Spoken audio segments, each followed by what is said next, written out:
Hey everybody, I'm Andrew from the Flutter team, and you may have heard that on December 4th, we're throwing a big party for the Flutter community called Flutter Live. Whether you're able to attend in London or not, you'll still be able to see all the presentations from the event since it'll be streaming live on YouTube. Flutter Live is about community though, which means us hearing from all of you around the globe.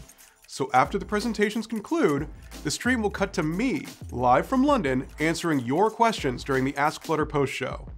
If you want more detail about something that was just announced, have a technical question about the SDK, or just want to see someone do a bit of hacking on one of the features so you can see how it works, I'm your Huckleberry. And if you have a question I'm not equipped to handle, I'll find someone at Flutter Live who is, get them in front of the camera, and we'll answer it together. The best part is, you can get started posing questions right now. Just tweet them with the Ask Flutter hashtag. We'll take those along with the questions we get during the event and answer as many as we can. So there you have it. Big party, the whole Flutter community's involved, and if you use the Ask Flutter hashtag, you have a chance to see your question come up in one of these little boxes and then watch us answer it. So fire away, and we'll see you there.